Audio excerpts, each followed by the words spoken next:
A door barely makes a sound before it swings shut behind him. Inside that soft gray hoodie, something small and dark is already recording every word said in that room. Nobody behind that counter knows who they're about to laugh at, or what it's going to cost them.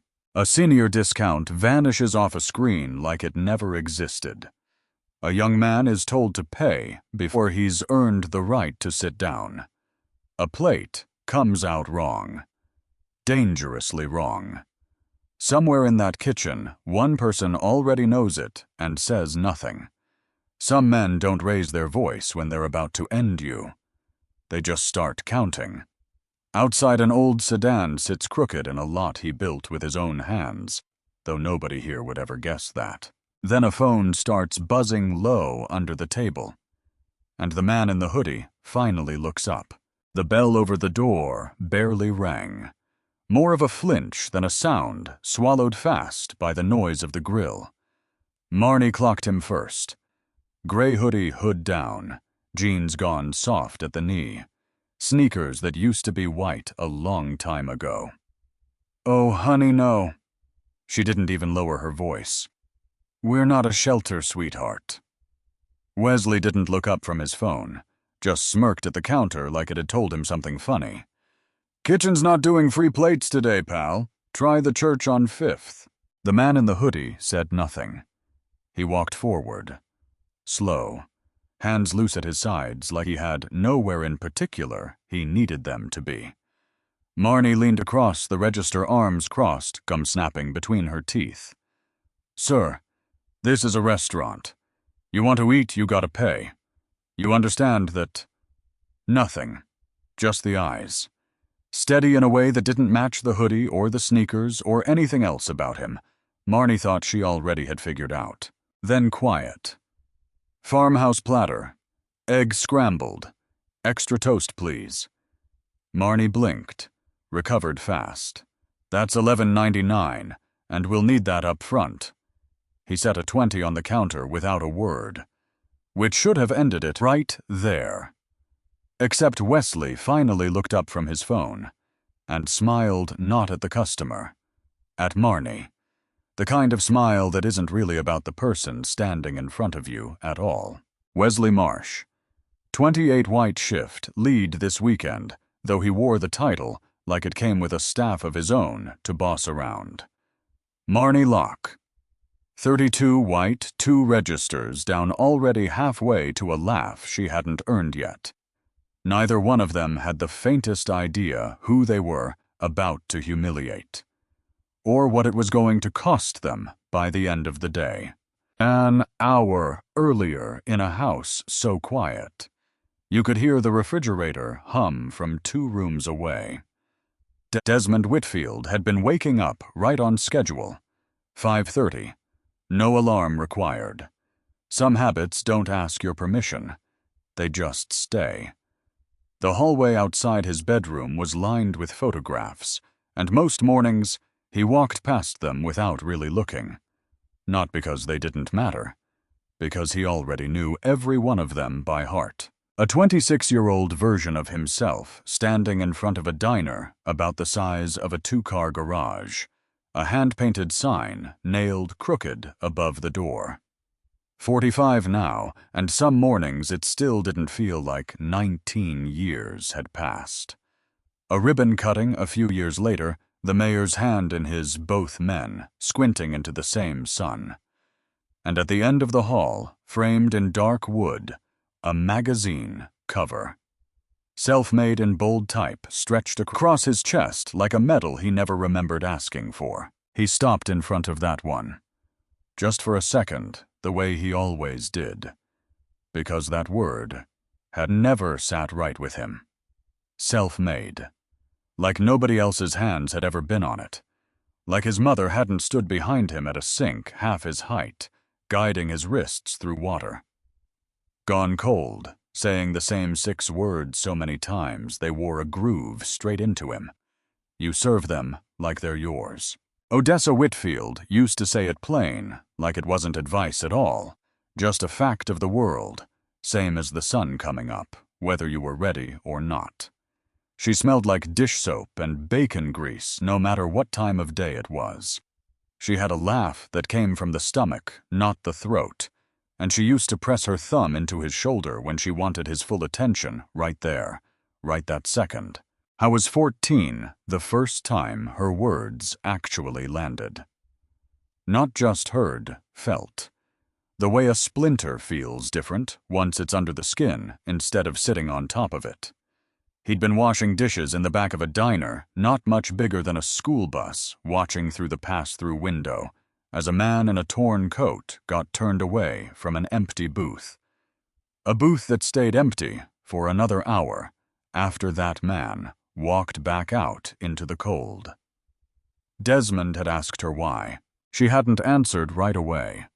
Just kept working steam rising off the sink, her hands never stopping. Then finally you serve them like they're yours. Every single one. Because one day, baby, you're going to be the one somebody's watching. And you don't get to pick which day that is. He washed dishes there through the rest of that year. Until high school ended. Until the first homestead kitchen, a single room with 11 stools, and a loan he was still paying off 6 years later. Until 33 of them spread across 4 states, his name on paper, he never quite let himself get used to seeing. Until she was gone. 8 years now. And some mornings, he still heard her clearer than he heard his own voice. He reached for the gray hoodie hanging on the back of the bathroom door. Soft from 100 washes. No watch. No ring.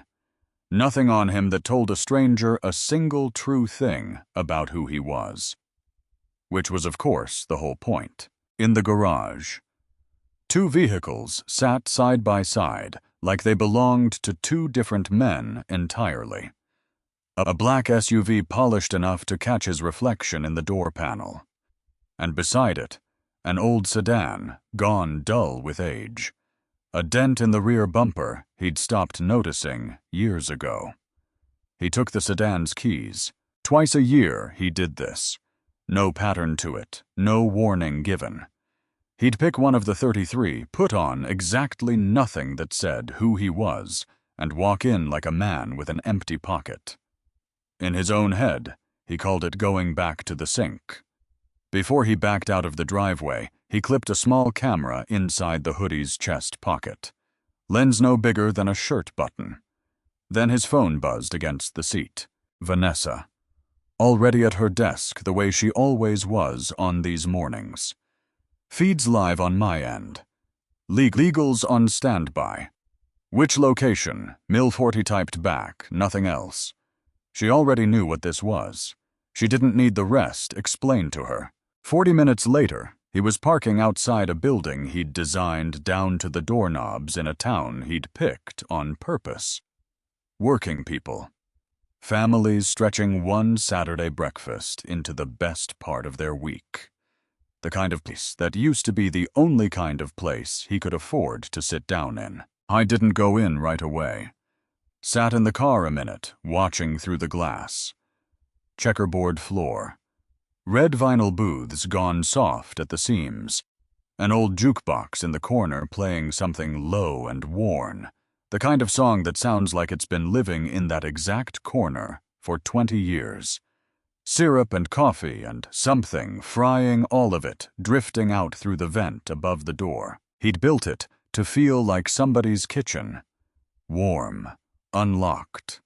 A place where it didn't matter what you had in your pocket, walking in only that you walked in at all. That was the plan anyway. This was somewhere near his 30th visit, if he'd ever bothered counting, which he hadn't, because counting them would have turned the habit into a tally, and a tally was exactly the kind of thing that stopped meaning anything the moment you started keeping score. Most of them turned up nothing worth a text to Vanessa. A cashier having a rough morning, corrected by lunch. A manager running a clean, decent shift, the kind that made him proud enough to eat the whole plate and leave without a word because the last thing a good manager needed was the owner hovering over a job already being done right. Those mornings never made it into any file. Nobody stood at a podium and thanked anybody for them. He drove home from those the same quiet way he'd driven in, and the next morning he went back to being the man in the suit, and nothing about the company changed because nothing had needed to. He could have hired somebody for this.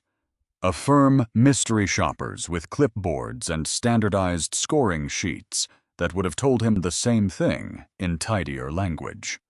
Vanessa had suggested it once, years back, gently, the way she suggested most things she suspected he wouldn't take well. He'd said no before she finished the sentence. Not because a firm wouldn't have done competent work, because a clipboard couldn't feel the particular cold that came off a room where somebody had just been told calmly that they didn't matter enough to be lied to well.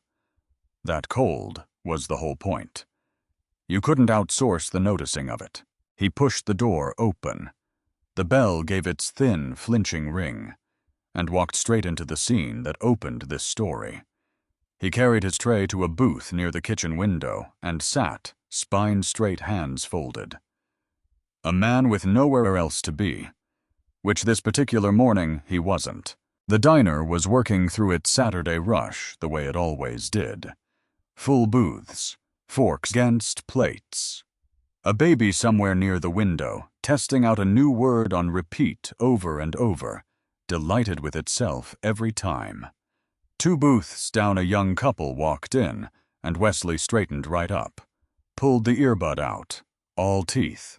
"Hey there, welcome in, what are y'all thinking this morning? Warm as anything." Like he'd been waiting all shift just to say it. Desmond watched that too. Filed it away, same as everything else. Through the pass-through, a woman worked the grill with the kind of quiet precision that only comes from doing something for years without anybody thanking her for it. Ruth Duncan, 55-6 years at this location, hands moving over the eggs without needing to look down. Her eyes flicked toward the counter, toward Wesley, then away again fast, like she'd trained herself a long time ago not to watch too long. The receipt sat folded next to his coffee. He almost didn't look at it. Almost. Then something made him unfold it anyway. 19 years of habit, maybe. Some men read box scores every morning. He read receipts. Farmhouse platter, $11.99. Tax, $72. And a third line. One that had no business being there at all. Roundup donation neighbors fund, $200. He read it twice. There was no Roundup program. Not at this location. Not at any of the 33. Nothing he'd ever signed off on, and he signed off on everything with his name over the door. Every logo, every line, on every menu. So he did what he always did when the numbers didn't add up. He didn't say a word. He watched. The next customer paid in cash. Same charge tacked on without a question, without anybody glancing up to ask, "Do you want to give today?" Marnie punched it in, fast, automatic. The way your hands move through something they've done so many times. They've stopped needing your attention for it. $2 here, $2 there, which wouldn't have meant much on its own, except it wasn't going anywhere. He'd already looked every wall, every counter, every spot. A program like that should have a jar, a poster, a plaque, anything at all. Nothing. No paperwork on file. No charity by that name existed anywhere in his company's records. Just a line item quietly stitched onto every check, quietly disappearing into a register that balanced clean and perfect at the end of every single night. His jaw tightened around the coffee mug. He made himself loosen it. Not yet. Watch first. Feel later. Under the table, where nobody could see his hand steady. Mostly, except for the smallest tremor, the kind that isn't fear. It's old anger, Finding a fresh reason to wake up, he typed to Vanessa. Fake roundup charge, $2 a ticket, no fund on file. How long has this been running? Her answer came back faster than he expected. Checking now. 2 minutes later, the message that changed the whole shape of his morning. It's not just Millport. Same code, same amount. 4 other locations are running it too. All Roy's territory. Desmond set the phone face down on the table. Because if it was one cashier skimming $2 a ticket, that was a firing. A bad hire. A rough Tuesday forgotten by Friday. But 5 locations. Same code. Same signature if you knew how to read one. That wasn't a bad hire. That was a system. And systems don't build themselves out of nothing. Somebody had wanted one built, tested it, let it run quiet and steady, for however long it had already been running, before a man in a gray hoodie happened to unfold his own receipt. He looked past the counter toward the office door, standing half open at the back. Thought about the one name that would explain 5 locations at once the same way a single signature explains 5 checks. Roy Marsh, 50, his regional manager, 12 locations under him, this one included. And by blood uncle to the young man, currently laughing behind that register, like the whole morning belonged to him. Desmond picked his coffee back up, let it warm his hands which had gone cold without his noticing. He wasn't finished watching. Not close to finished. If this was as wide as it was starting to look, he needed to see all of it, every piece, every name, before he let himself say a single word out loud. He'd walked in for eggs and extra toast. He was starting to understand he'd be leaving with something a great deal heavier than that. The bell over the door gave its thin, flinching ring again. He didn't turn around right away. Didn't need to. He heard the pace of the footsteps, first careful, unhurried. One hand likely trailing the door frame for balance, and something shifted in Ruth's face behind the pass-through window. Just slightly. A flicker of worry she didn't manage to catch in time. Desmond turned his head finally toward the door. An older woman stood just inside it, dressed like she'd come straight from a Sunday that hadn't happened yet. Small hat pinned at an angle. A purse held close against her side, the way you hold something you've learned over the years to protect. She looked toward the counter, toward Marnie, and started walking. Desmond set his coffee down. Slow. Whatever this was about to be, it was going to get worse before it came anywhere close to better. Willa Nash didn't rush. Hadn't rushed anywhere in about 40 years and wasn't going to start now, not for a countertop and a girl half her age chewing gum, like it had personally wronged her. 11 years she'd been coming to this exact booth on this exact morning of the week. Long enough that she used to know the cook's name before Ruth ever did the cooking. Long enough that the vinyl by the window had a soft spot worn into it, the shape of her, if anybody cared to notice, which nobody ever had. She stopped at the register, set her purse down on the counter's edge the way she always did, handle toward her clasp, facing out a habit so old it wasn't even a decision anymore. Morning. A small smile unhurried the kind she'd been handing strangers since before Marnie was born. I'll have my usual sugar, and go ahead and ring up my discount if you would. Marnie looked up, not quite at Willa's face. At some spot just past her shoulder, like eye contact, cost something she wasn't willing to spend this early in a shift. Discount. Senior discount. Every Saturday. 15% off the platter. Willa said it plain, the way they, a fact so old, it stopped needing defending. She was already reaching into her purse. I've got the card, if you need to see it. We don't do that discount anymore. Marnie's eyes were back on the register screen, before she'd even finished the sentence. Corporate pulled it, months ago, which was, Desmond thought. sitting very still with his coffee going cold in his hand. An interesting thing for a 22-year-old cashier to say with that much confidence. Because corporate was him. He had pulled nothing, signed nothing, sat in exactly 0 meetings where anybody so much as raised a hand and suggested taking 15% away from people who'd been loyal to a diner counter since before some of these employees had all their adult teeth in. Willa's smile didn't disappear right away. It just went stiff at the corners the way a photograph curls when you leave it too close to a window. She set the little laminated card on the counter anyway, slid it forward an inch. "This is current. I renewed it in the spring." Marnie glanced down at it, didn't pick it up. Like I said, discontinued. Is that right? Not really a question. More like she was offering the girl one more chance to take it back before it became a thing that had actually happened between them. Marnie didn't take it back, just pushed the card an inch further away toward Willa. "For we're done here."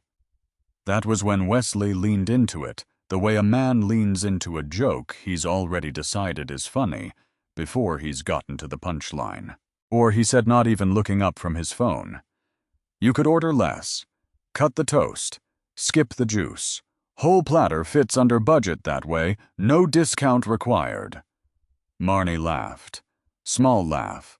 Just enough air through the nose to let the whole room know a laugh had happened, in case anybody near the register was keeping score. In the booth behind Willa, a young couple glanced up from their pancakes, held the look a half-second too long, then went back to their food fast, the particular fast of people who'd seen something and already decided it wasn't theirs to touch. Willa's hand found the edge of her purse and closed around the strap. Just for a second. The way you hold something solid when the floor's decided to tilt a little under you without warning. "That's all right," she said. Quiet. Even the way she'd learned to keep her voice even a long, long time ago. "I'll just have the coffee today." "Suit yourself." Wesley had already gone back to his screen. She paid for the coffee in exact change counted out slow from a small, zippered purse inside her purse, the kind of careful that comes from a life spent making sure the numbers land exactly right. Not a penny short. Never a penny wasted on something she couldn't afford to waste it on. Marnie took the coins without looking at her hand, dropped them in the drawer, was already scanning the room for the next thing more interesting than the woman standing directly in front of her.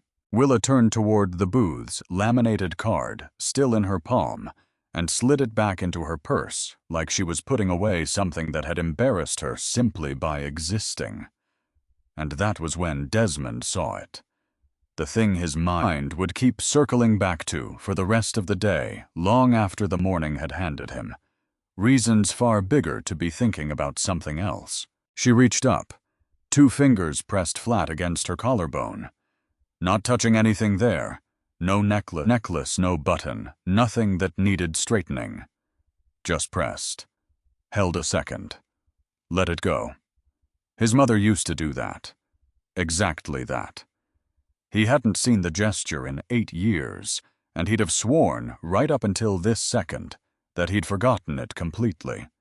Some tell she'd never explained, and he'd never thought to ask about back when there was still time left for asking. I didn't know this woman.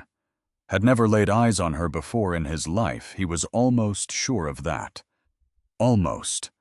And the almost sat wrong in his chest in a way he didn't have room to examine.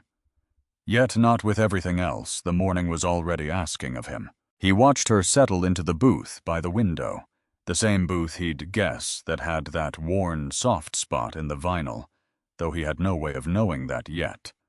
Small, straight-backed. A woman taking up exactly as little space as she could manage in a room that had just told her, without ever saying it out loud, that even that little space wasn't fully hers to keep. She looked out the window at the parking lot. Didn't touch her coffee for a while. Just held the mug in both hands, like it was doing more for her than warming her palms. He filed it away. Not the gesture that one he couldn't file it had already lodged itself somewhere he wasn't going to reach again until later, when the day gave him room to feel things instead of just recording them. He filed away the discount. The lie about corporate delivered flat and certain the same tone Marnie might use to tell you the sky was up. A pattern wasn't an accident once you'd seen it twice. This was 3 times before 10 in the morning. He picked up his phone. Typed below the table's edge more out of habit than necessity. Nobody in this diner was watching him closely enough this morning to notice a man texting under a table. Add to the file. Senior discount denied at the counter. Employee claimed corporate pulled it. We didn't. Vanessa's reply landed inside a minute, same as it had all morning, like she never once set the phone down. Confirmed programs active company-wide. Pulling her transaction history, now quietly, to see how long this has been happening to her specifically. Do it quiet, he typed. Nobody gets spooked yet. He hadn't finished sending it when the bell over the door gave its thin, flinching ring again. A young man came through it. College-age backpack slung over one shoulder, a university logo gone soft and faded across the front of his hoodie from 100 washes. He had the loose, unhurried walk of somebody who hadn't yet learned or had learned and was choosing not to let it show on a Saturday morning that a room could turn on him before he'd said a single word in it. He crossed to the counter. Smiled easy, the smile of a stranger, hoping the next few minutes would be kind to him. Hey, can I get the breakfast sandwich bacon to go study group starts at Tara? I'm already running behind. Wesley glanced at him, then passed him toward the door, checking whether anybody more interesting had come in behind him. Sure. We'll need that up front, though. The young man blinked. Up front. Payment. Before we ring it in. Wesley said it flat board a policy so old and so obvious it barely needed explaining out loud. It wasn't a policy.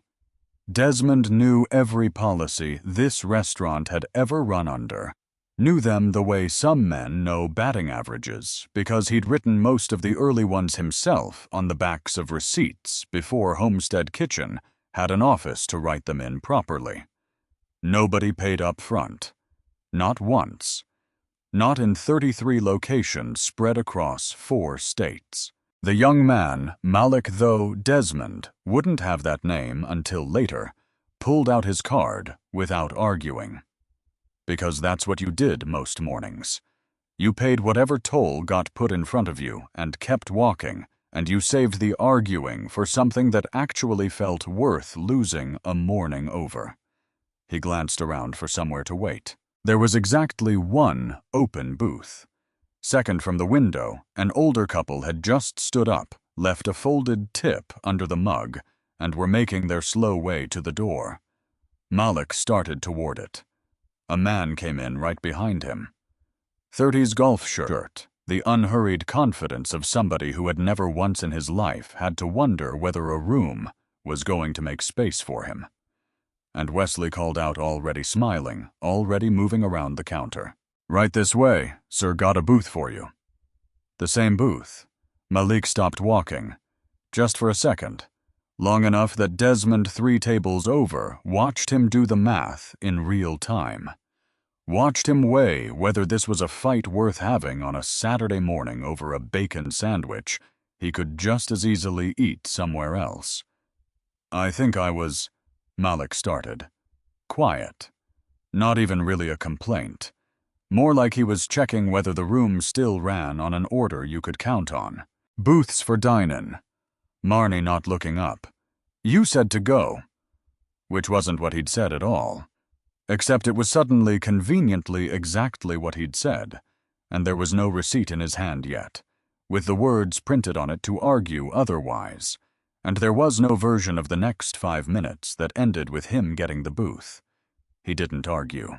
He stood at the counter until the bag came up, paper folded neat at the top, and he took it and said, "Thanks," out of a habit that had nothing to do with meaning it, and pushed back out through the door into a parking lot, going bright and hot under a climbing sun. Through the window, Desmond watched him fold himself into the driver's seat of an old blue hatchback, watched him sit there a second before he even opened the bag.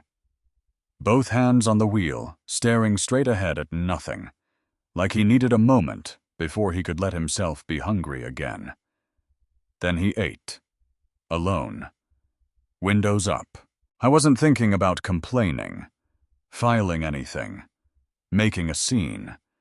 He'd learned a long time ago the way most people who grow up watching a parent do the same, math learn it, that there was a cost to making noise, and some Saturdays you just didn't have the currency to spend. So he ate his sandwich in a hot car, with the windows rolled up, texted his study group. He'd be 5 minutes later than planned, and let the whole thing settle into the same drawer, where he kept every other morning, like it not forgotten. Never quite forgotten, just filed somewhere he didn't have to look at it to get through the rest of his day. Desmond looked down at his own coffee. He was 14 again for a second, drying a stack of plates, 2 fast hands, wanting something to do, with an anger that didn't have anywhere else to go yet. You serve them like they're yours. Somebody working this counter had never once heard that sentence. Or had heard it, and quietly decided it came with exceptions didn't apply on a Saturday in this town, to people who walked in without the right car in the lot, or the right last name, attached to somebody's uncle. I was still sitting with that thought when the kitchen door 3 feet to his left cracked open 2 careful inches. Ruth Duncan's face appeared in the gap. Flour dusted along one cheekbone. Eyes moving fast, counter, dining room, counter. Again the practiced sweep of a woman, checking whether it was safe to say something, before she let herself say it. Psst. Barely a sound at all. Hey, you. Desmond turned his head slow, a man with all the time in the world, and nowhere particular to spend it. Don't touch the eggs when they come out. Her voice had a tremor underneath it. She wasn't quite managing to smooth away. Whatever lands on that plate, it isn't what left my kitchen. Cold moved through him fast. Nothing to do with the room's air conditioning. What do you mean? I mean, I cooked your order myself. Soft scramble exactly how you asked.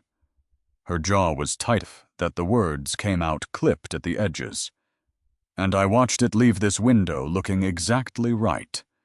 And I watched him, the smallest tilt of her head toward Wesley, out at the register, laughing at something on his phone screen. Stop it on the pass before it ever made it to your table. 30 seconds. That's all it took him. 30 seconds to do what? She didn't answer that part directly. Just shook her head fast, like the answer was a thing she didn't have room to say out loud right now. On top of everything else she'd already been carrying all morning, all year, longer than that. Her hand went to her apron pocket.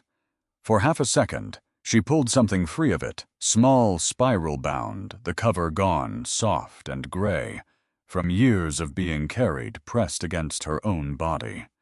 She held it low-angled so nobody at the counter could catch a glimpse.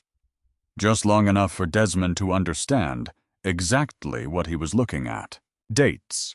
Rows and rows of them, the handwriting going tight and cramped near the bottom corners, like she'd been trying to squeeze one more thing in before she ran out of room to say it. 2 complaints I filed with the regional office. Official ones with my name signed at the bottom. Her voice dropped even further, almost under the noise of the grill behind her. Both of them disappeared into a drawer somewhere and never came back out.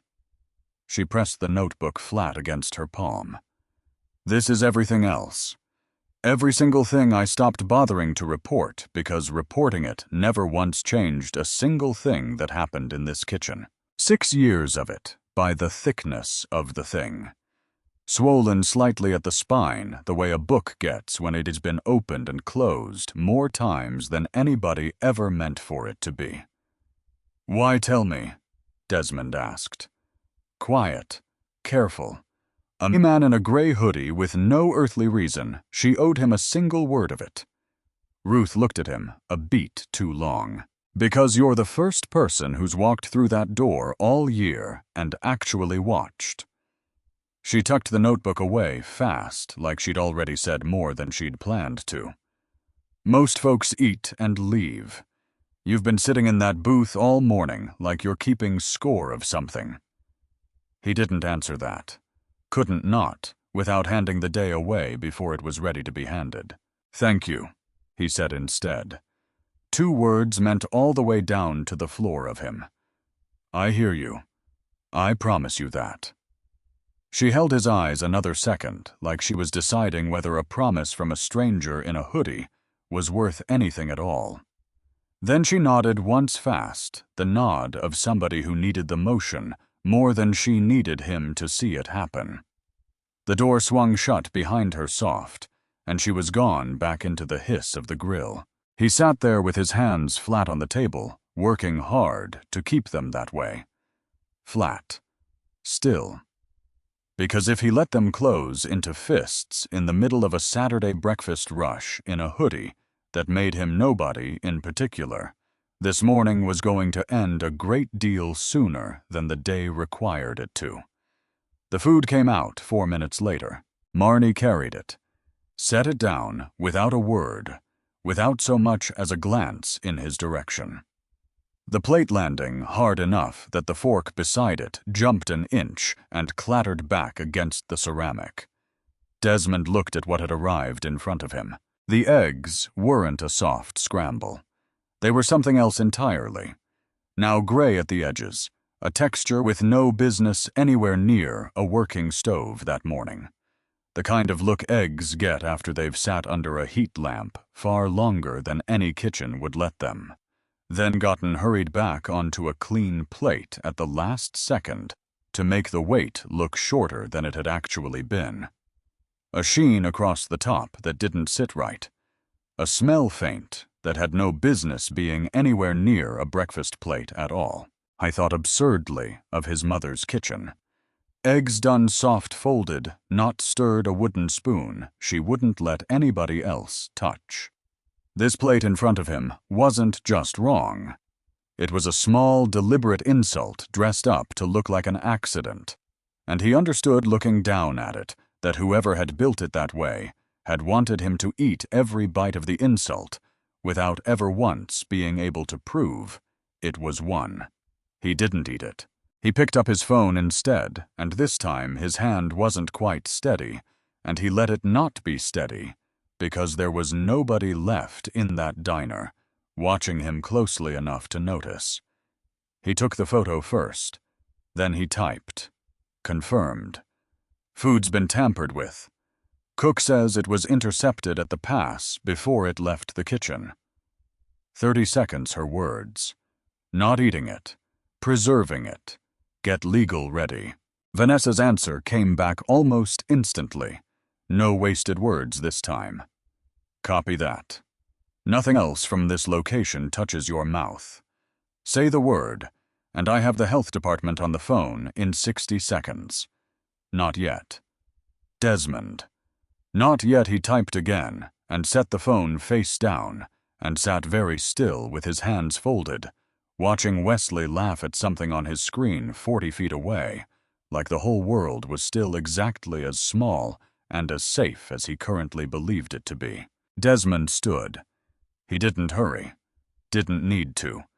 He crossed the checkerboard floor at the same unhurried pace he'd walked in with an hour ago, and stopped at the counter directly across from Wesley, close enough that the younger man had to look up whether he wanted to or not. Something I can help you with? Wesley didn't put the phone all the way down, just tilted the screen dark, the smirk already half assembled before he'd finished the sentence. Did you cook that yourself? Desmond tipped his head once back toward the plate, sitting untouched on his table. Cook does the cooking. I just ring it up. So you didn't touch it? Something flickered behind Wesley's eyes. Small, fast, gone almost before it arrived. Why would I touch your eggs, man? I didn't say you did. Desmond kept his voice exactly where it had sat all morning, low. Even a man asking a plain question and expecting a plain answer back.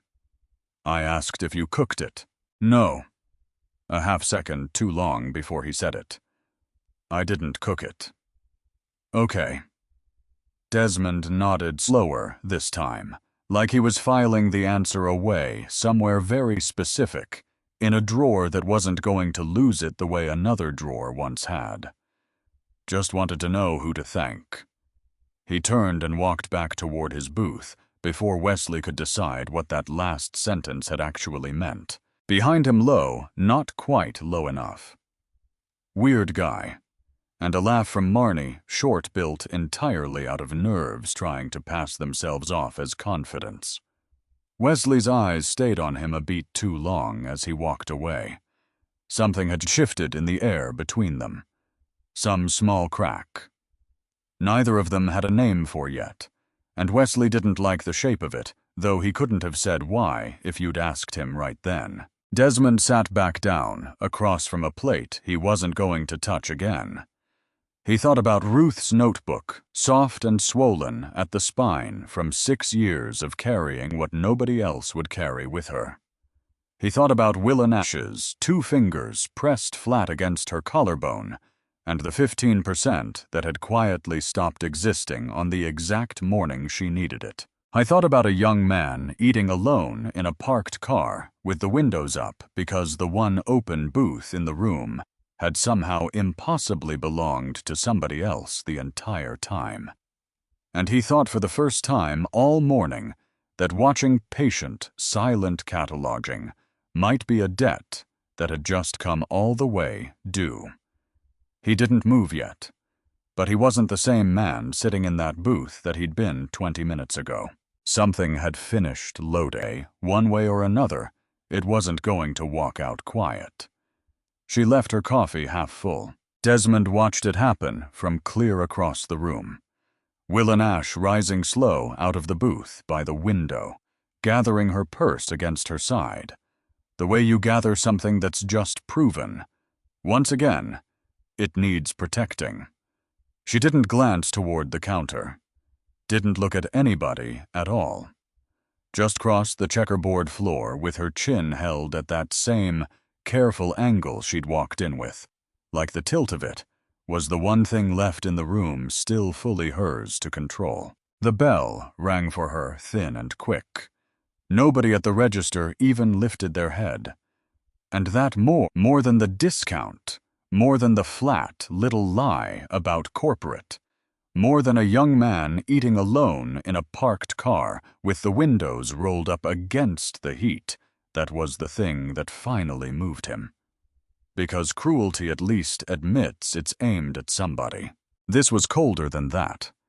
This was a woman deciding quietly that being seen in this particular room wasn't worth the effort of asking for any more.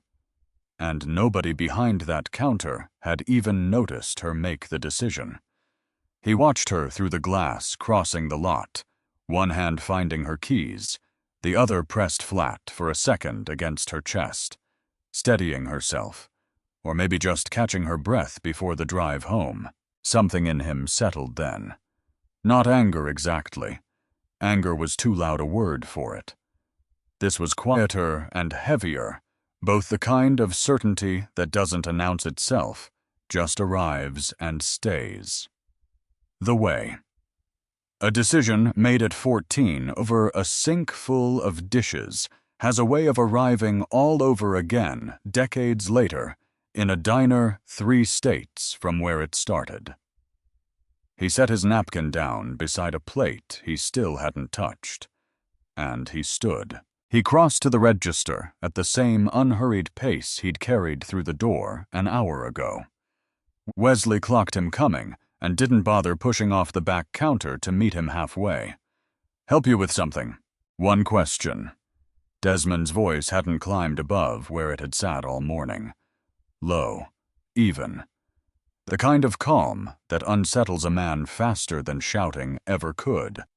Though it would take Wesley another minute to understand exactly why that was.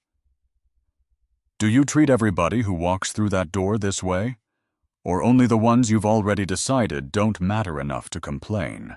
The dining room went quiet around them, in stages, table by table, the way a held breath spreads without anybody agreeing to hold it together. Wesley's jaw tightened. Excuse me. You heard me. I don't know what you think you saw. I've been sitting right there for the better part of an hour. Desmond tipped his head just slightly toward the booth by the kitchen window. I saw plenty. Marnie's hand found the cordless phone mounted by the register before her mouth ever caught up and decided what to say with it. She just held it. Ready for a fight nobody had actually started yet. Wesley squared himself up chest first, the posture of a man who's never once had to win an argument to still walk away feeling like he had. I'm shift lead here. A short, ugly laugh. And my uncle runs this whole region. So go ahead and complain, old man. Won't matter who you call. Old man. At 45.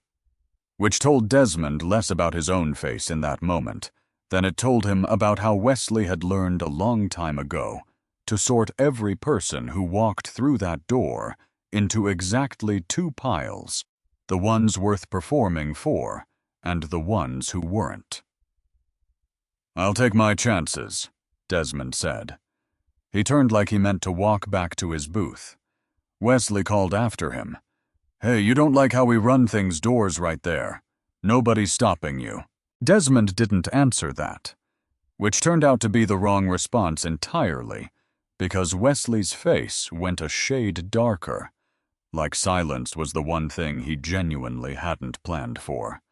So he snatched the cordless out of Marnie's hand, dialed, and when the line connected, his voice smoothed out into something rehearsed, almost bored. The voice of a man who'd run this exact play before and already knew every beat of it by heart. Yeah, hi. I've got a customer here getting aggressive, refusing to leave, making my staff uncomfortable. Might want to send somebody out. Desmond hadn't raised his voice once, hadn't taken a single step toward that counter that wasn't already there before he'd opened his mouth the first time. He'd asked one question, plain and quiet, and now that question was being translated live into a threat that had never existed anywhere except inside Wesley Marsh's very convenient imagination. Marnie found her cue like she'd been waiting on it all morning. Stepped out from behind the register, voice climbing, loud and shaky, pitched for the whole room instead of for him. Sir, please, we're just asking you to calm down. We don't want any trouble. He hadn't said a word in almost a full minute. But the story was already being built without him. Brick by brick, in front of a dining room half of which hadn't even looked up from their plates yet. 2 booths over, a woman in a cardigan pulled her phone up, thumb already moving. An older man near the register, feed store, cap, reading glasses pushed up into thinning hair, set his fork down, slow, and watched with the particular stillness of somebody deciding whether he was about to need to remember this later. Desmond went back to his booth, sat, folded his hands on the table same as he had all morning, and waited. Through the pass-through. Ruth had gone still over the grill spatula, forgotten in her hand. Eggs she should have flipped 40 seconds ago, starting to catch at the edges. She'd watched Wesley make that call before. Never for a customer, usually for a delivery driver, running late once for a teenager who'd asked politely why his order was taking so long. She knew exactly how the next 10 minutes would go, because she'd watched some version of them go that way. For 6 years, an officer would show up believing whatever story got there first, and the story that got there first was always the one told by the person standing behind the register, instead of the one sitting in the booth. Her hand found the edge of the counter. She thought about walking out there, about saying in front of God and the whole dining room that she'd watched Wesley intercept a plate at this exact window 40 minutes ago, that she had 2 dead complaints with her own signature on them, sitting in a regional office drawer somewhere, that none of this was new, that she was so tired of being the only one in this kitchen who remembered anything. She didn't move. Not because she was afraid, though she was a little in the old familiar way. Because something about the man in the booth, the stillness of him, the patience, the way he hadn't so much as raised a hand through any of it, told her this wasn't a fire that needed her voice thrown onto it yet. He was building something. She didn't know what. But 6 years of watching had taught her to recognize the difference between a man who'd given up and a man waiting for the exact right second. And this one, she was almost certain, was the second kind. So she turned back to the eggs, scraped the burned edges into the trash before anybody could plate them, and started a fresh batch, because whatever was about to happen, somebody in this diner was still going to need breakfast when it was over. Outside in the parking lot, Yvonne Castellanos was locking her car door when she heard it. Not words exactly, just the pitch of Marnie's voice carrying thin through the glass, the particular register a voice climbs into when it wants an audience. She looked up. That's when she saw Willa, still standing by her own car, 2 spaces down, keys in hand, not moving to unlock it. Just standing there looking back at the diner like she wasn't sure yet whether her legs were going to carry her the rest of the way home or bring her straight back through that door instead. "Willa!" Yvonne crossed the lot quick. "Honey, you all right?" "I'm fine." Which wasn't the same thing as nothing happened, and both women standing there understood the difference perfectly well, without needing to say so out loud. Yvonne glanced past her toward the window, toward the shape of a man in a gray hoodie sitting dead still, while a young woman in an apron stood over him, voice-raised hands moving fast and frantic through the air. She didn't have the first half of the story, didn't know about the discount, or the receipt, or the eggs sitting untouched and going cold. On a table nobody official had looked at twice yet. She only had the last 30 seconds of it framed through glass, with the sound turned all the way down, which was more than enough, unfortunately, for her thumb to start moving. Something happening at the homestead on Route 9. She typed, steering Willa gently toward the passenger side of her own car, instead of back toward the diner door. Some man in there causing a scene. Cops on the way, I think. Pray it doesn't get worse. Anybody know what's going on? 3 people had it inside of 4 minutes. 11 had it inside of 20, the story growing a little sharper, a little more certain of itself, with every set of hands it passed through. By the time the truth was anywhere close to catching up, hardly anybody still holding the rumor remembered it hadn't started out that way. The cruiser pulled into the lot, without its lights running, though every head inside the diner still turned toward the window the second its shape crossed into view. Officer Neil Ashford came through the door unhurried, mid-40s, built solid through the shoulders, carrying the kind of calm that comes less from training and more from 20 years of walking into rooms mid-argument and learning to read them before anybody hands him a version of events. His eyes swept the dining room once slow, cataloging in a way that reminded Desmond uncomfortably of his own morning. Wesley was already moving toward him before the door had finished swinging shut. "Officer, that's him right there. Been harassing my staff all morning. Wouldn't leave.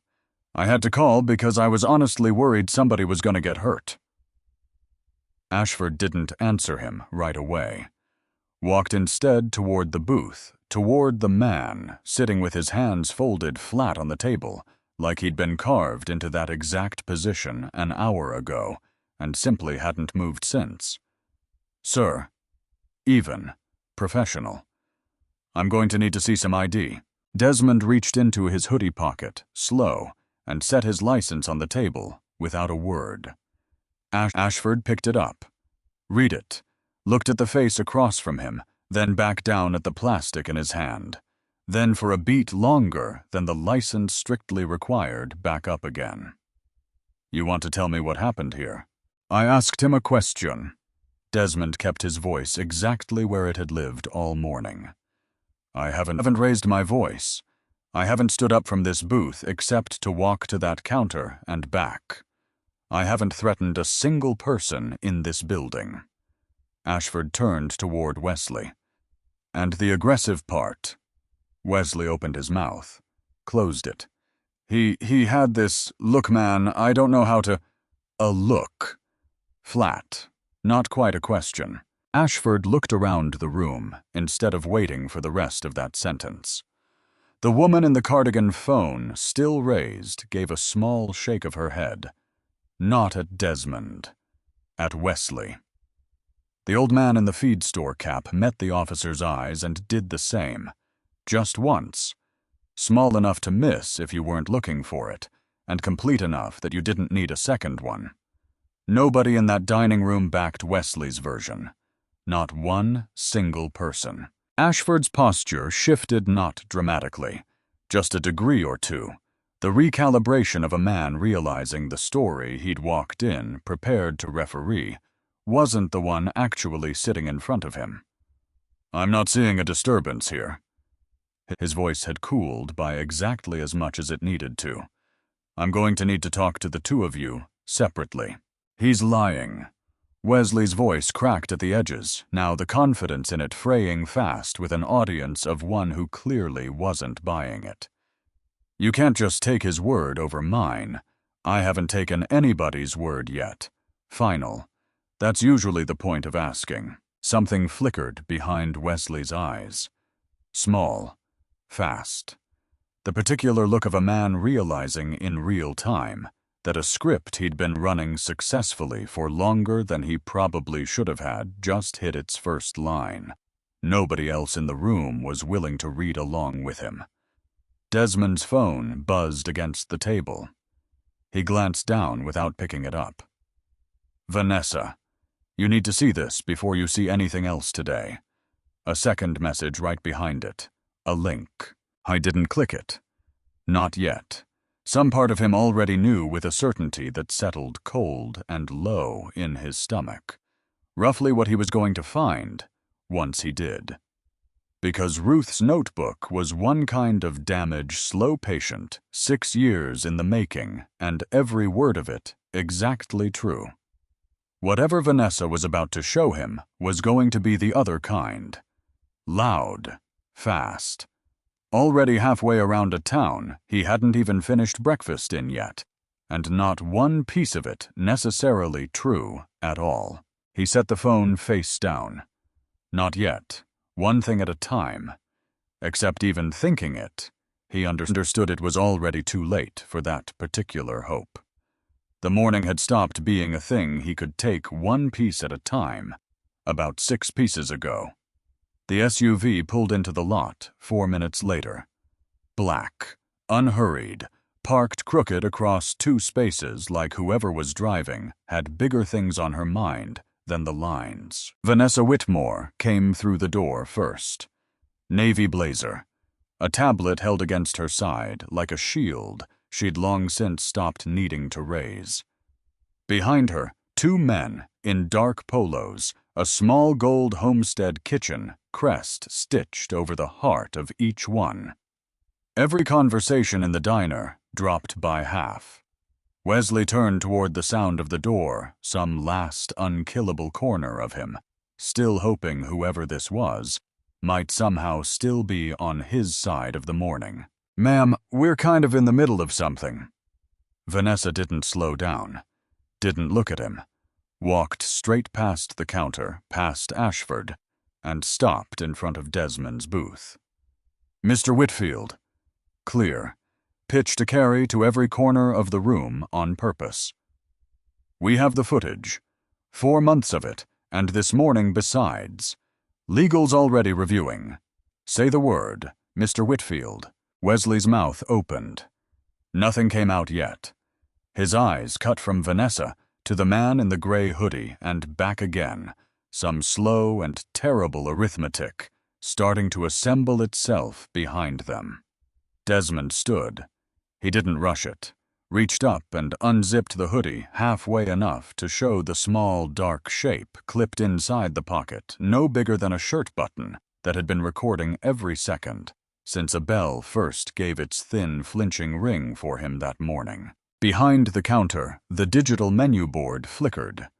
Once, twice.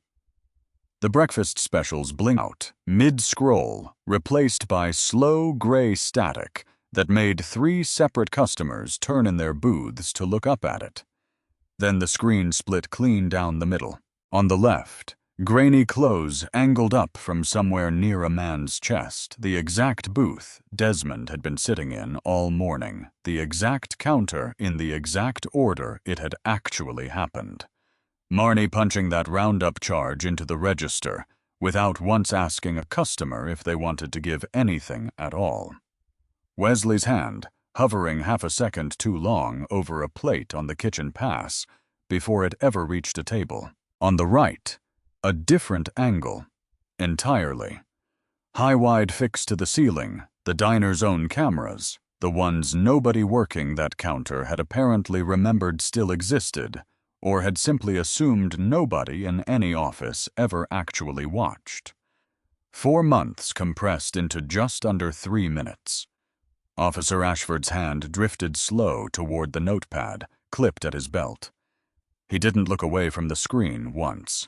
Wesley found his voice again, but it came out smaller now, stripped down to something closer to what had actually been underneath the whole morning's performance.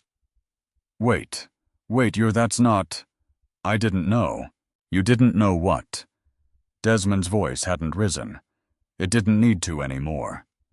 That the man you called Old Man 20 minutes ago owns 33 restaurants. This one included.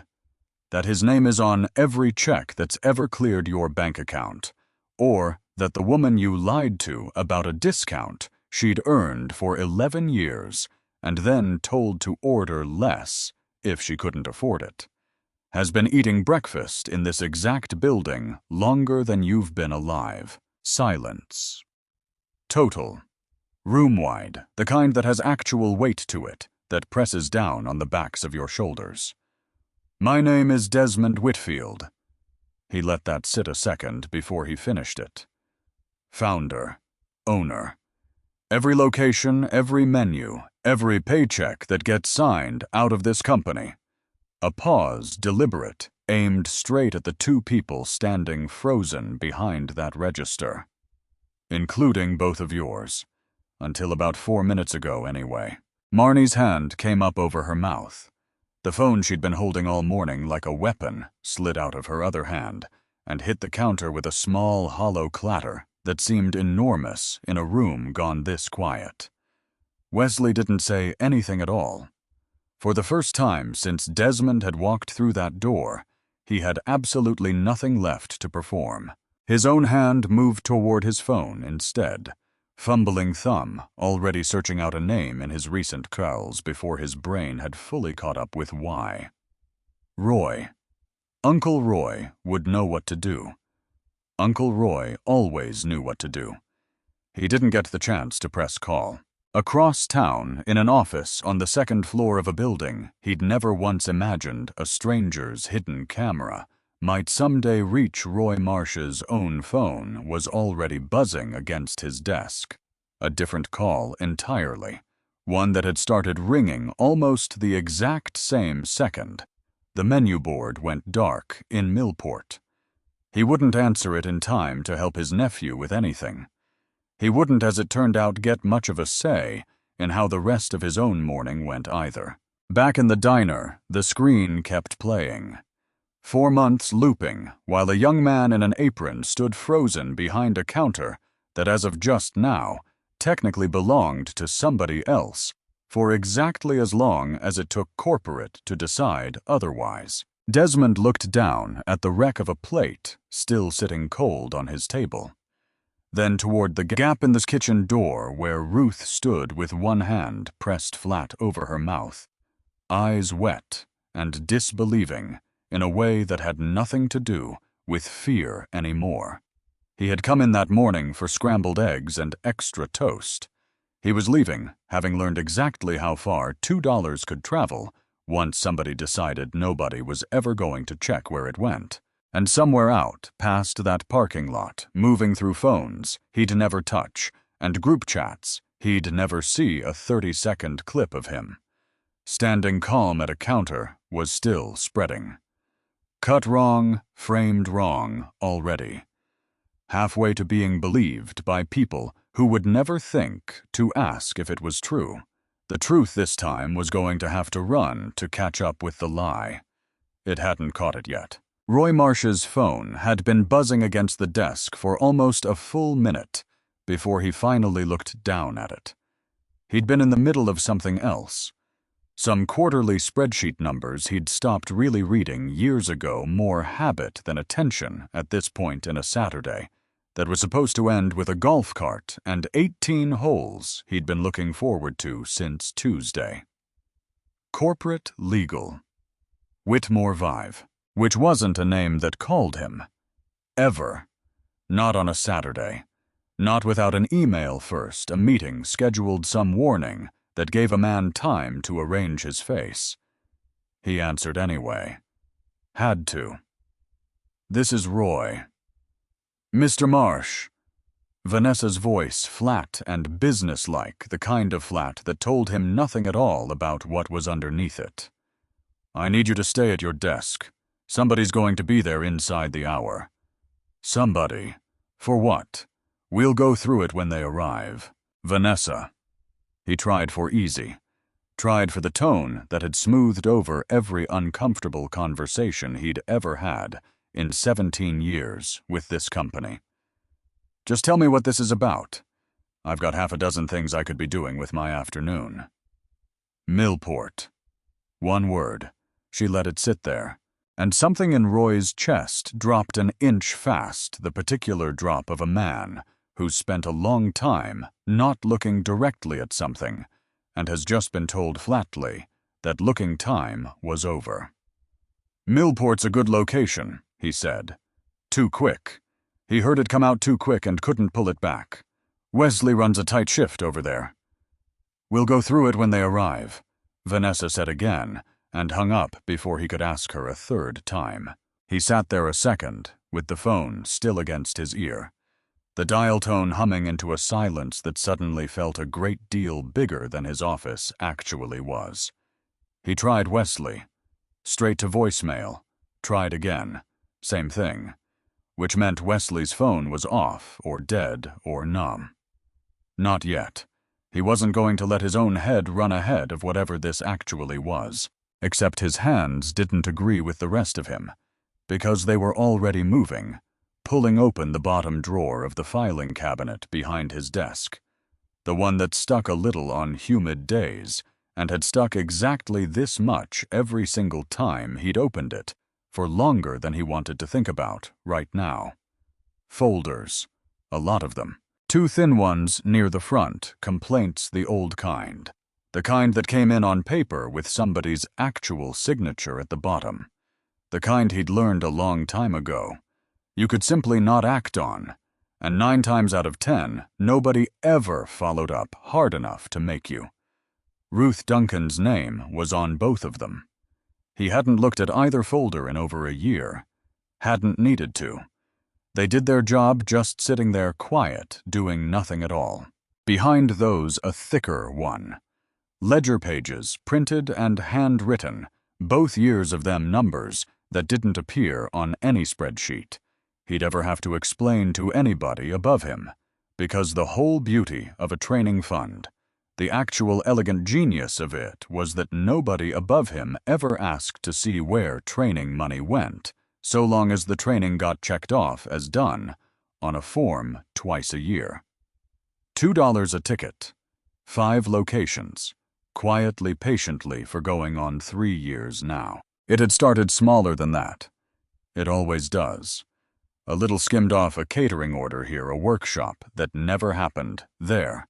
Money that moved from training to an account with his name nowhere near it. Not directly. Not in any way.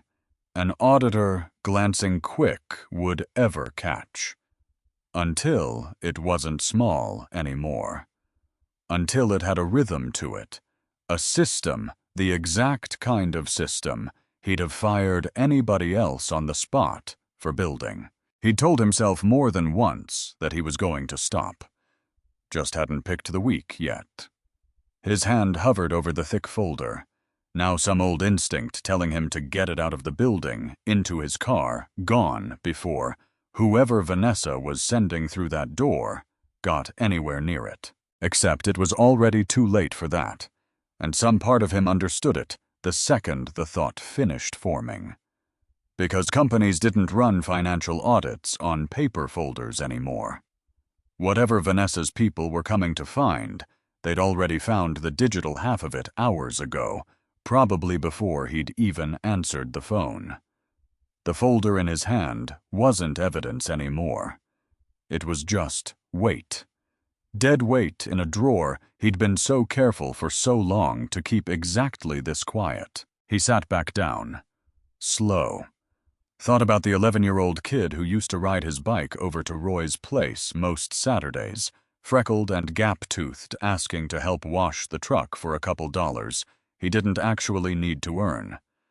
Thought about a 19-year-old showing up at his door with a black eye and a story that didn't quite add up, needing somewhere to land for a few months after his own father had made it clear there wasn't room for him at home anymore. He's family.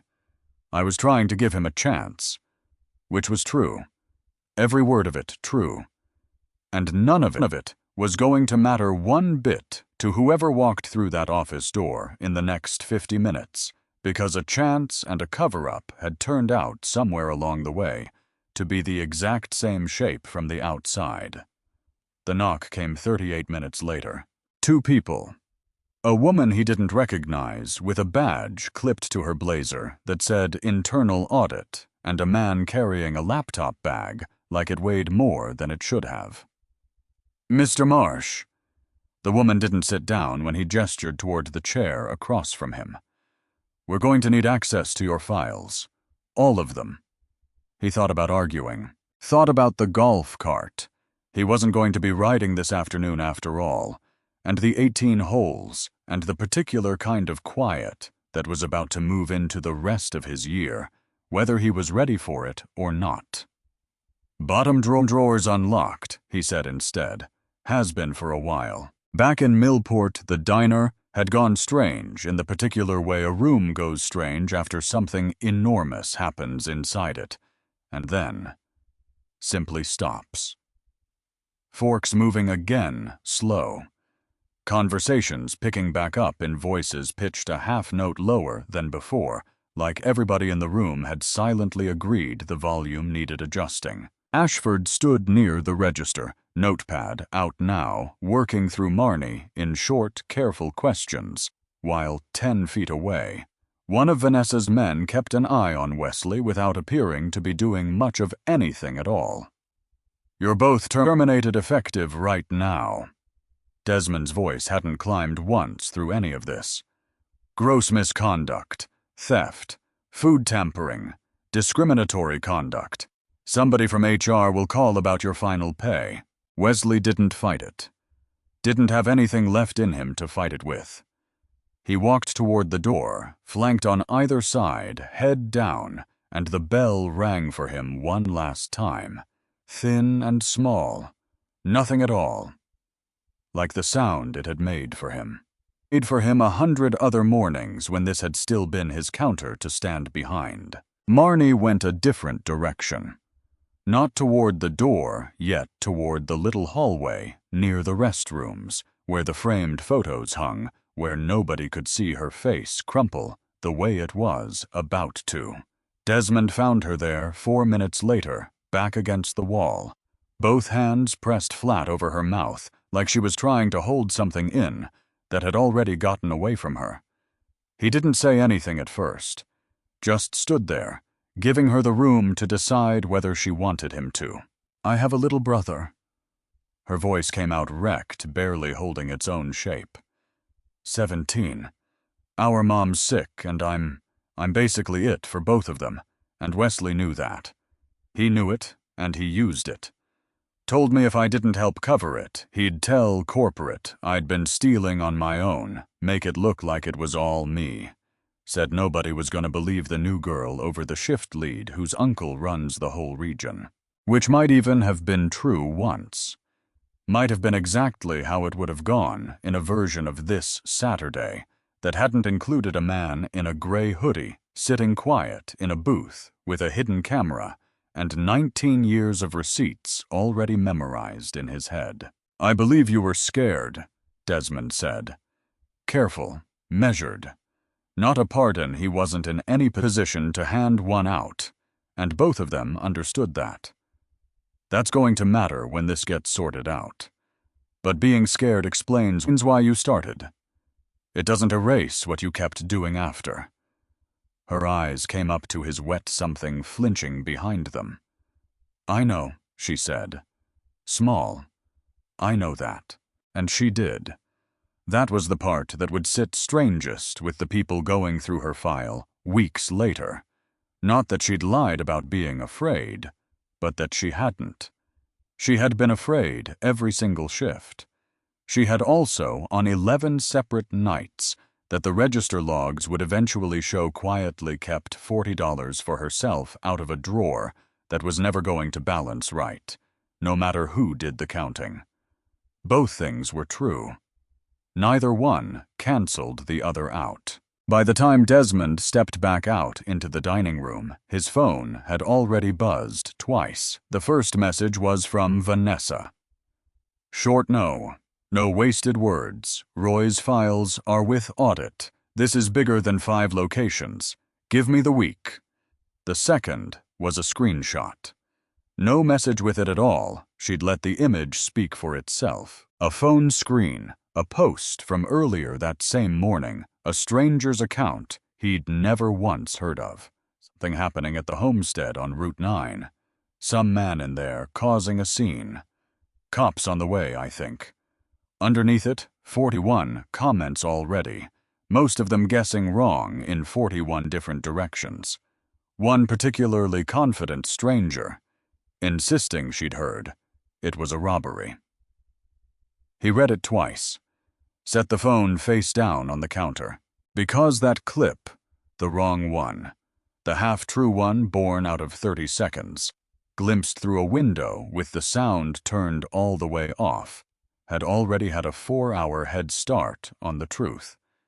And a head start like that doesn't just evaporate the second somebody finally posts the real footage. It would get corrected. He'd make sure of that himself, personally, before the day was finished. Except correcting a story and erasing what it already did on its way around town, turned out to be 2 very different jobs. He understood that clearly enough already, standing in the middle of his own restaurant, to know it was going to cost him something. He wasn't going to get back just by being right. Yvonne Castellanos found out how wrong she'd been at 6:40 that evening, scrolling through a post from the diner's own account, the real clip side by side. 4 months of footage next to that morning's posted, with a short caption that didn't spin anything at all, because it didn't need to. She read it twice, felt her stomach drop somewhere near her shoes. Then she went back to her own post from that morning. Still up, still collecting comments, 41 of them, now closer to 60. Most of the newer ones simply agreeing with the wrong version, because that was the version that had gotten there first. She typed out a correction.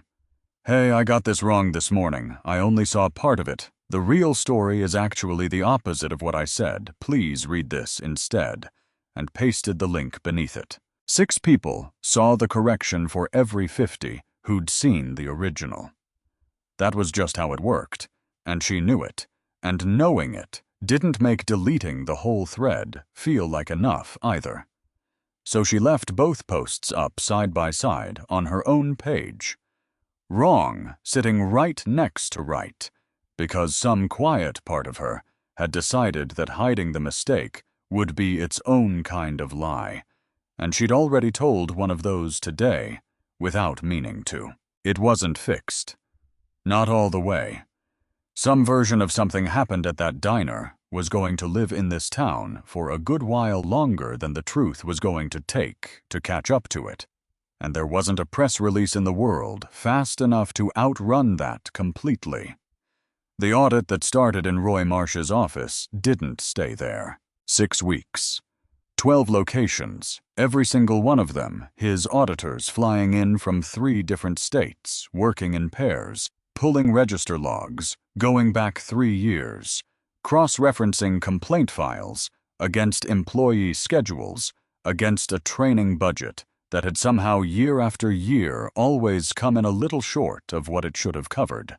A name came up twice in the 6th week that made one of the junior auditors sit back in her chair a long moment before flagging it. Malik Sutton. Same young man, 2 different Saturdays, 2 different homestead locations 40 miles apart, both times required to pay before his order was rung in a dining room where nobody else waiting that morning had been asked to do the same. Not a policy. Never had been.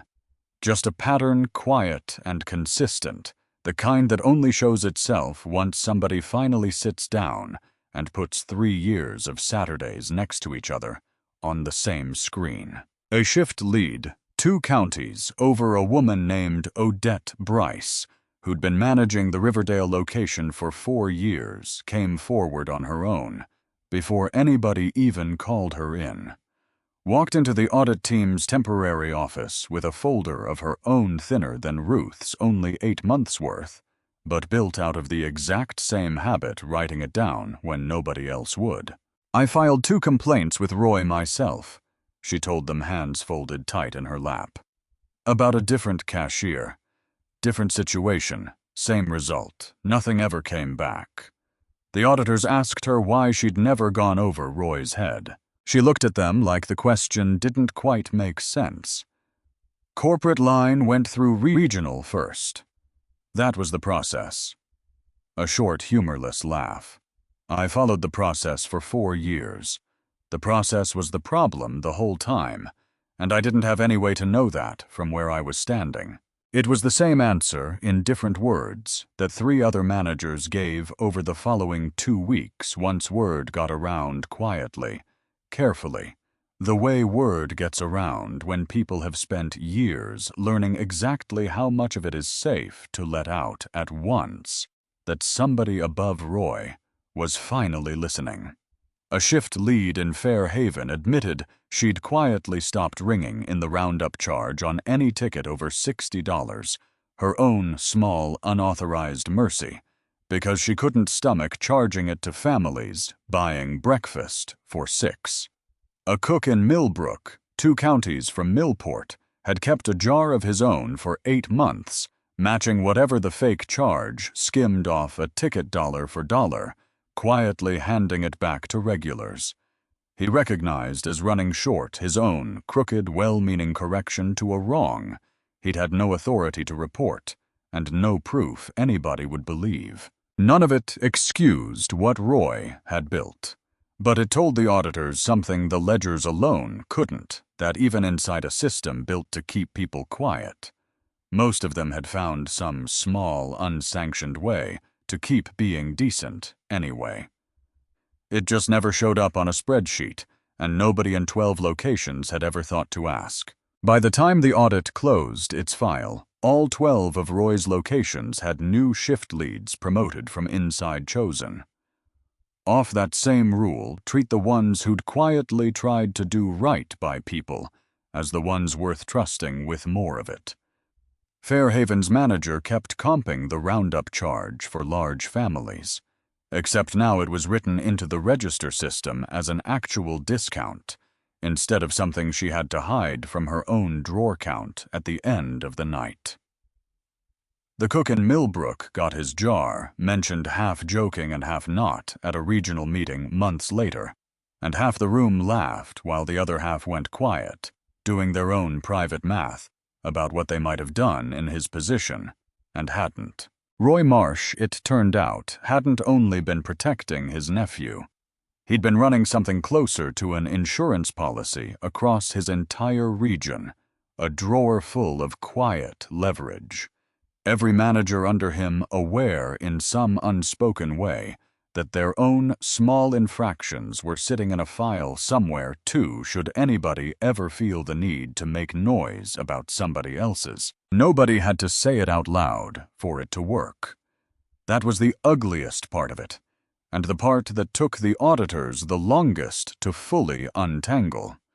Silence, once it's useful to enough people, at once doesn't need a single order given to keep spreading on its own. The trial came 4 months later on a gray Tuesday that felt to almost everyone in the courtroom like it had been a long time arriving. Wesley Marsh went first. Theft. Food tampering, the felony charge, the one that carried the most weight built on lab results from a sample. Ruth had quietly bagged and frozen the same afternoon it happened, handed to Ashford, before the day was even finished. Filing a false police report. Ruth testified on the second day, hands folded in her lap, the way Odette Bryce's had been reciting dates and details from a notebook the prosecution had already entered as an exhibit, its cover worn soft and gray under the courtroom lights. She didn't look at Wesley while she spoke. Looked at the judge instead, steady the way she'd learned to look at a ticket order, without flinching, no matter how the morning was going. When the defense attorney asked her, not unkindly, why she'd never simply quit a job that treated her reports with such contempt, she took a moment before she answered. Because the kitchen wasn't the problem, she said. The people running it were. I didn't see why I should be the one who left. Nobody in the gallery said anything to that. But afterward in the hallway outside the courtroom, a woman Ruth didn't recognize, older, a cane in one hand, stopped her just to say thank you, for reasons she never fully explained, and Ruth never asked her to.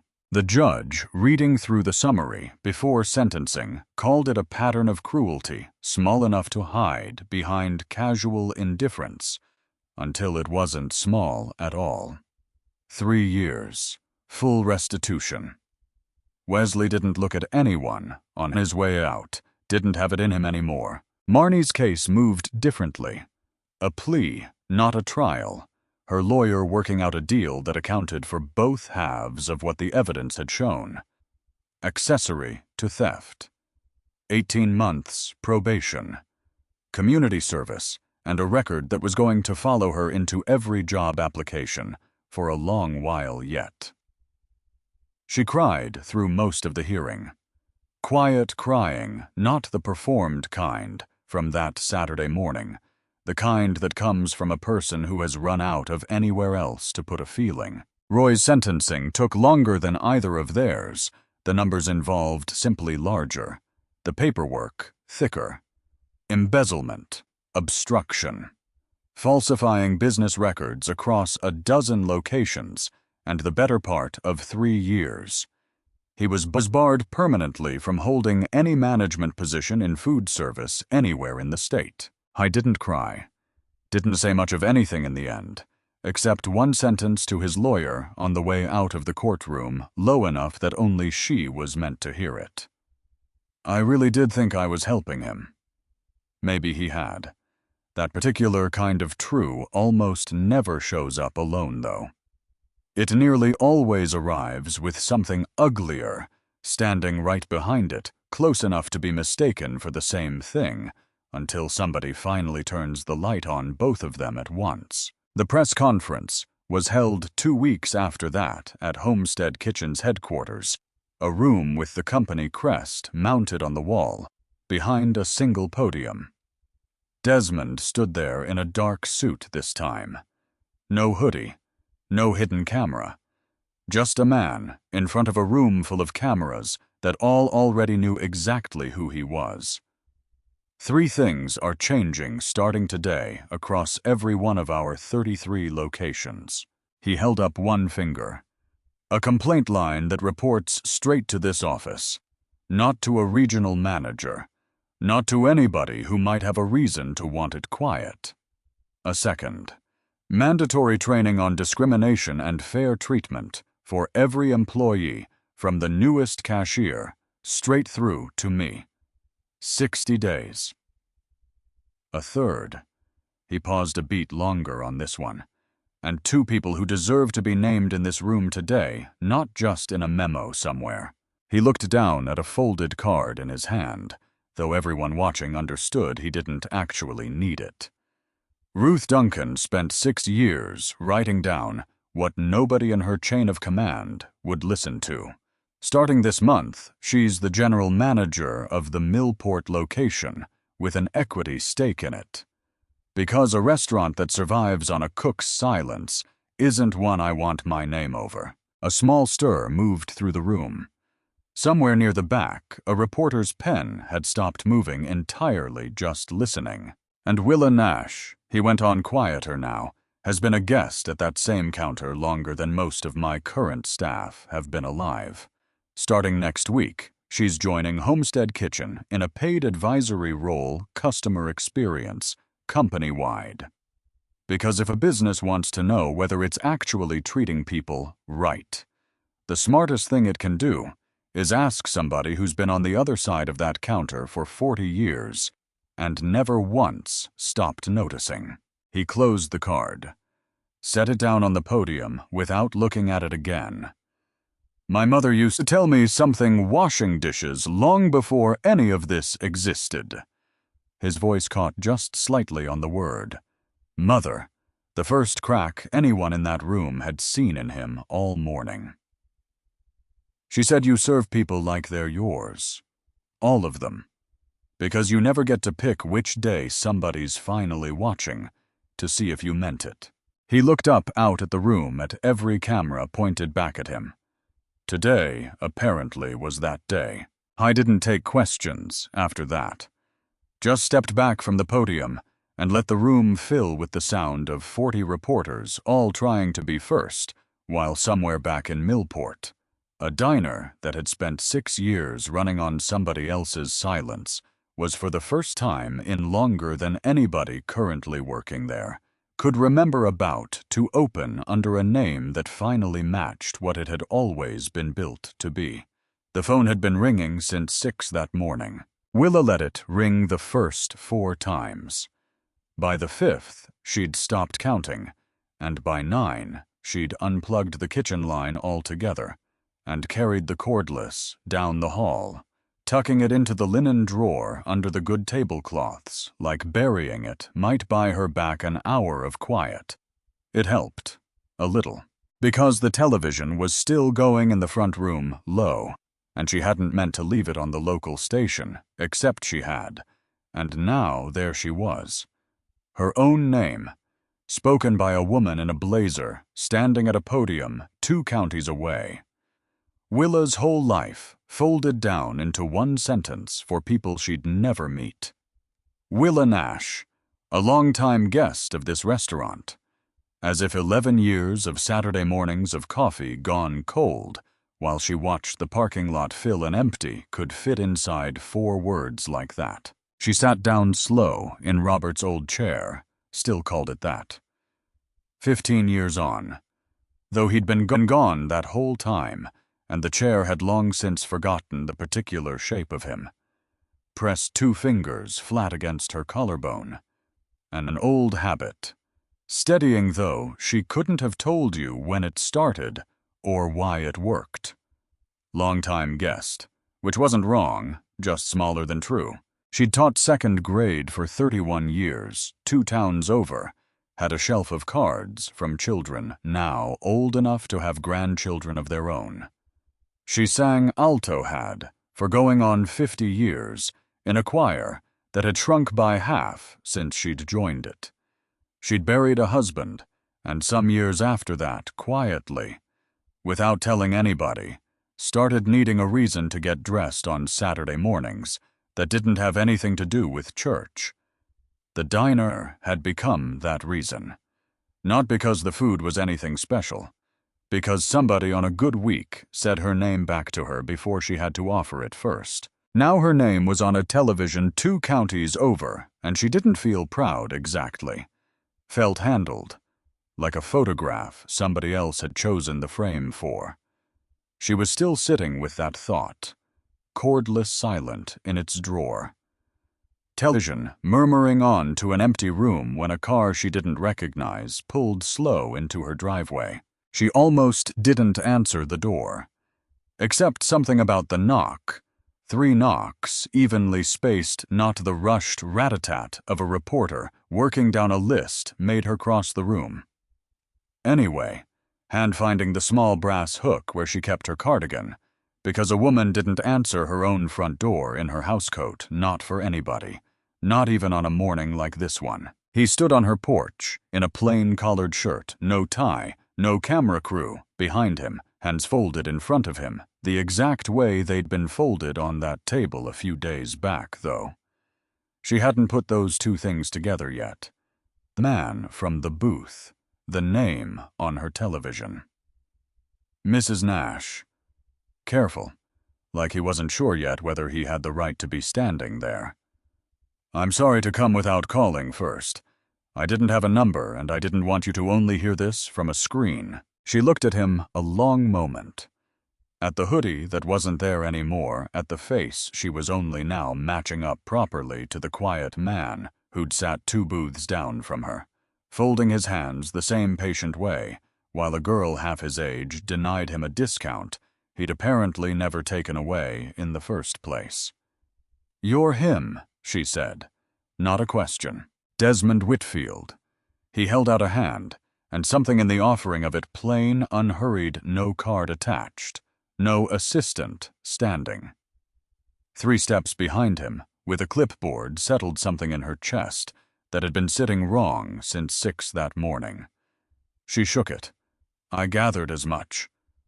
Can I have a few minutes? I'll say what I came to say, and then I'll go if that's what you'd rather. She weighed him a second longer, then stepped back from the door instead of forward, which was as close to an invitation as she generally handed out to strangers, and he seemed to understand that because he waited on the porch until she'd actually said the word.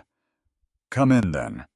I've got coffee if you can stand it weaker than what they serve you at your own restaurants. The smallest thing moved at the corner of his mouth. Not quite a laugh. Close enough to one.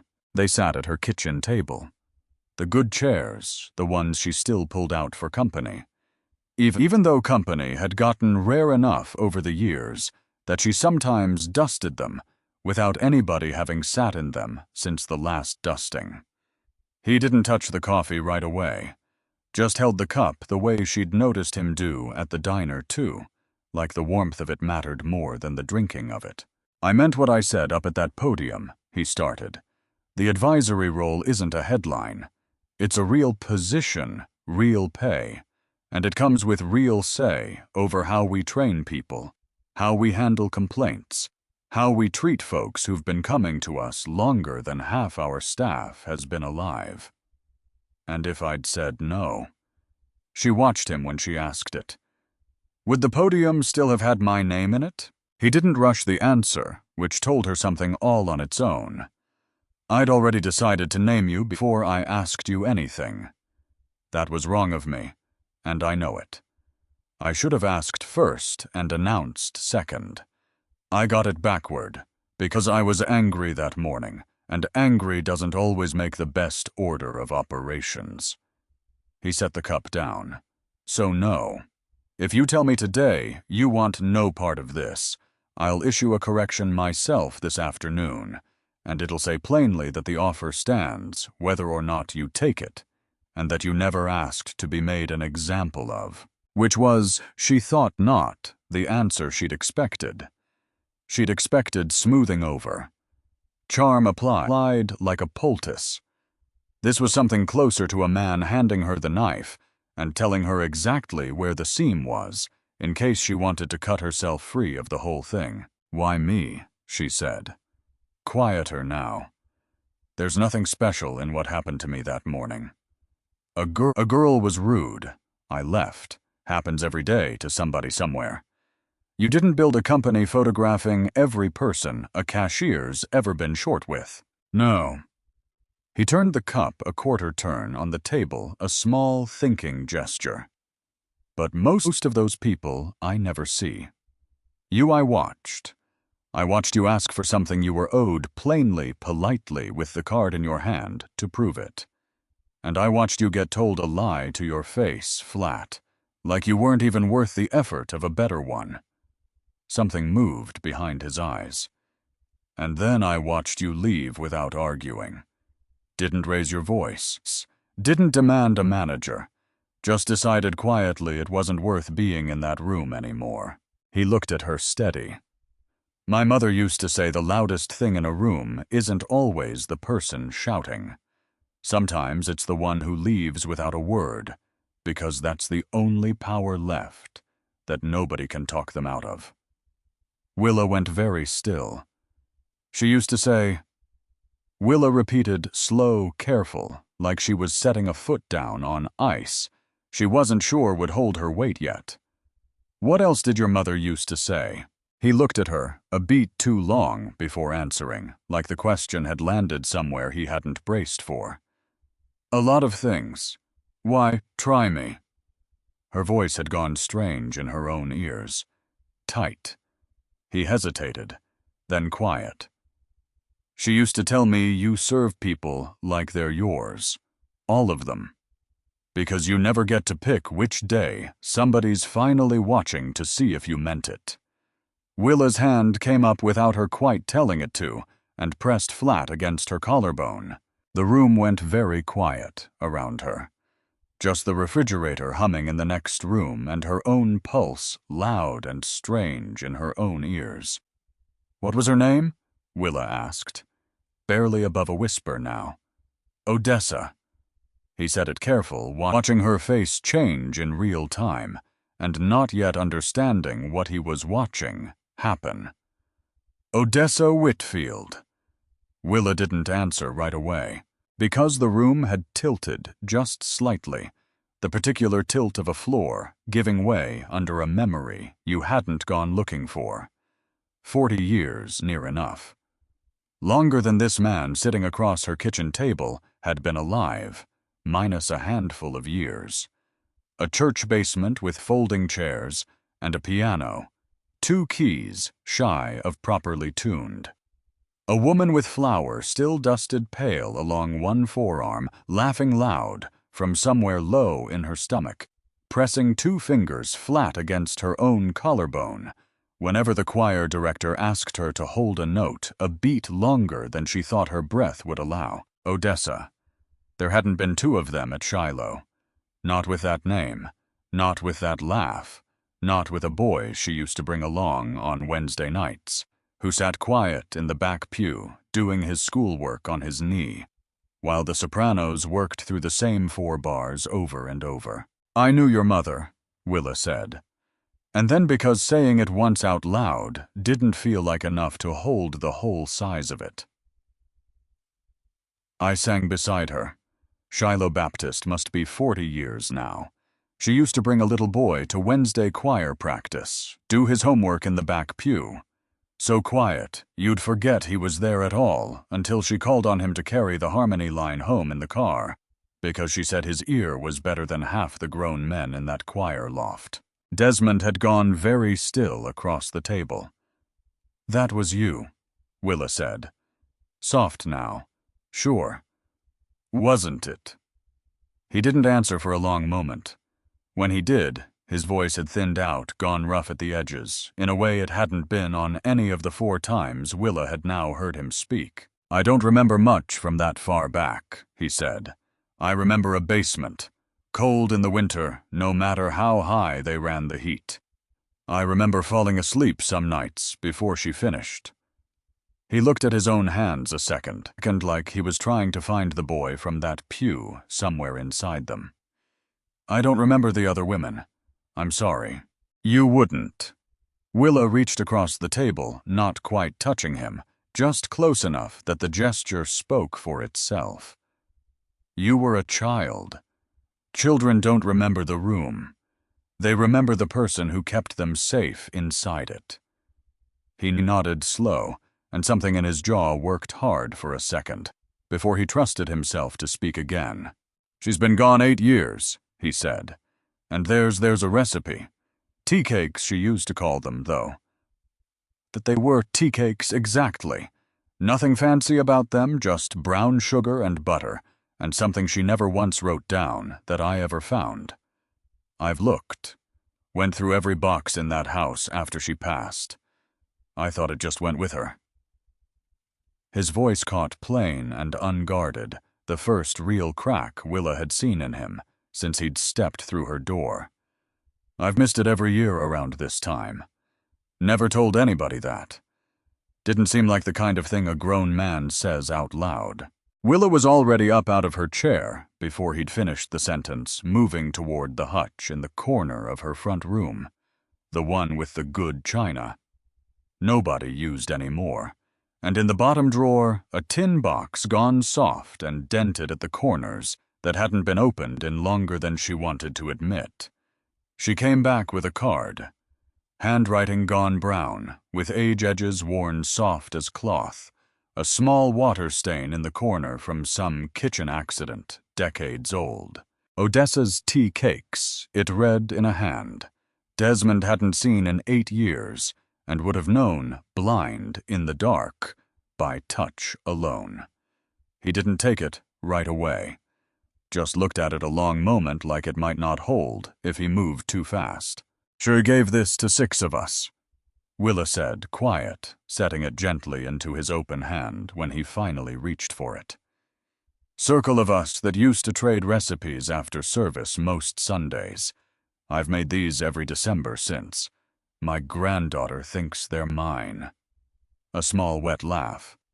I suppose in a way they became mine, but they started as hers, and I expect she'd want them going home now to where they actually started. Desmond held the card in both hands, like it weighed a great deal more than a scrap of paper had any right to. Thank you, he said, which didn't come close to covering it, and both of them understood that plainly enough that neither one tried to dress the words up any further. He stayed a few minutes longer, not because there was more business to settle, but because the kitchen had gone warm, in a way that had nothing to do with the stove, and neither of them seemed in a hurry to be the one who ended it. Can I ask you something? Willa said, turning her own cup in her hands, the way he'd been turning here. You've spent 19 years building something out of one sentence your mother gave you at a sink. Doesn't that ever feel like a heavy thing to carry alone? I thought about it longer than the question probably required. It did, he admitted. For a long time after she passed, it felt like the only thing I had left of her, which meant I couldn't put it down, even to rest, because I was afraid if I set it down, I might not find it again. He looked at the card, still sitting between them on the table. I think I've been carrying it like a weight, because nobody else was carrying any part of it with me. Today's the first day in 8 years that's felt different. Willa reached over, unhurried, and closed her hand briefly over his. Not a long touch, just enough. Grief doesn't get smaller because somebody else picks up a corner of it, she said. But it does get easier to carry. There's a difference, and it took me a good while after Robert to learn it. She sat back. You come around here on a Saturday sometime, not in that hoodie, and I'll tell you the rest of what I remember about your mother. There's more than a recipe card's worth. I'd like that, he said, and meant it in a way that surprised him a little, the way honest things sometimes do. 3 weeks later, on a Tuesday that had started ordinary and had no business ending, the way it did, Ruth Duncan stood behind her own counter for the first time, with a name tag that said General Manager under her name, instead of just her name alone, and found she didn't quite know what to do with her hands, which was foolish. She'd worked this counter for 6 years. She knew where every ticket went, every pan, every burner that ran hot on one side and cold on the other. No matter how many times somebody promised to fix it. She just hadn't ever had to stand on this side of a decision before, and it turned out that was its own kind of learning, separate entirely from knowing how to plate an egg. A new hire, 19 nervous hands shaking slightly around a coffee pot. Her first morning spilled a full cup across a customer's table during the breakfast rush and froze solid, waiting for whatever came next the way you wait for weather. The old Ruth would have grabbed a rag herself and fixed it quiet before anybody with authority even noticed. The new one had to make herself stand still. Instead, let the girl work through it, because part of the job, now she was slowly understanding, wasn't doing everything herself. It was building people who wouldn't need her standing over their shoulder in a year's time. Breathe, Ruth told her, low, steady moving to help but not to take over. Get the rag, get a fresh cup started, and go back and apologize like you mean it. That's the whole job in that order. Nothing about this is the end of your morning. The girl did exactly that. Came back from the table a minute later, with her shoulders down, out of her ears, something like relief moving through her whole posture. "How'd you know what to say?" the girl asked her later during the lull. Ruth almost said, "I didn't. I made it up just now." Then thought better of it. Some things sound coming from somebody who's decided to own them, even freshly. Somebody told me a long time ago that the way you treat people is the only thing that's really yours to give, she said instead. I figure that goes for the people working beside you, too, not just the ones sitting in the booths. You treat a scared 19-year-old on her first morning the same care you'd have wanted on yours. Small thing. A borrowed sentence handed forward to somebody who'd never met the woman who first said it, who'd probably repeat some version of it to somebody else in a year or two, without remembering exactly where she'd first heard it either. That was, Ruth thought roughly, how anything good ever managed to survive, as long as it did. She'd started a new notebook the week she got the promotion. Same spiral binding, same soft cover, bought at the same drugstore where she'd bought the first one 6 years back. Different purpose entirely, though. The old one had been a record of everything that went wrong, and nobody would listen to. This one she was slowly filling with the opposite. Small things. Told the truth about a broken register instead of covering it. Girl on the morning shift comped a coffee for a man crying alone in his car. In the lot didn't ask questions, just brought it out to him. Regular customer left a note on his napkin. Best eggs he's had since his wife passed. She used to make them the same way. Nothing that would ever go in front of a judge. Nothing that needed to. Just proof kept in her own handwriting that a kitchen could run on something other than fear and still turn a profit doing it. She still kept the old notebook, too. Hadn't been able to throw it away, though she'd thought about it. More than once. Kept it in the same drawer as the new one, side by side, like two halves of the same argument finally allowed to sit in the same room together, without one of them having to lose. Malik Sutton was 3 weeks into his fall semester, halfway through a study group he was regretting agreeing to host at his own apartment, when his phone buzzed with a number he didn't recognize. He almost let it go to voicemail. Almost. "Is this Malik Sutton?" A woman's voice businesslike, but not cold. "My name's Vanessa Whitmore. I'm with Homestead Kitchen Corporate. Mr. Whitfield asked me to reach out directly." Malik sat up straighter, without quite meaning to, waved the study group quiet with one hand already half out of his chair and moving toward the hallway for privacy. "Okay," he said. "Careful. I'm listening. We reviewed our records going back a few years as part of an internal audit, Vanessa said. "Your name came up more than once in ways it shouldn't have. Mr. Whitfield wanted you to hear from us directly, not read about it, somewhere that we know what happened both mornings at 2 different locations, and that it wasn't a policy. It was a pattern somebody built, and we let run far longer than we should have." Malik didn't say anything for a second. Stood there in his own hallway phone against his ear, feeling something in his chest loosen that he hadn't fully realized was still clenched. "Okay," he said again, quieter this time. "We'd also like to offer you a paid internship corporate office starting next semester, if your schedule allows it. Business operations working directly with our customer experience team." A small pause. "Mr. Whitfield specifically asked that I tell you he doesn't want it to read as an apology dressed up as a job. He wants you there because the team could use somebody who's actually sat on the other side of that counter and remembers exactly what it felt like." Malik leaned his forehead against the cool wall of his hallway, a second eyes shut, letting that land all the way down before he trusted his own voice to answer.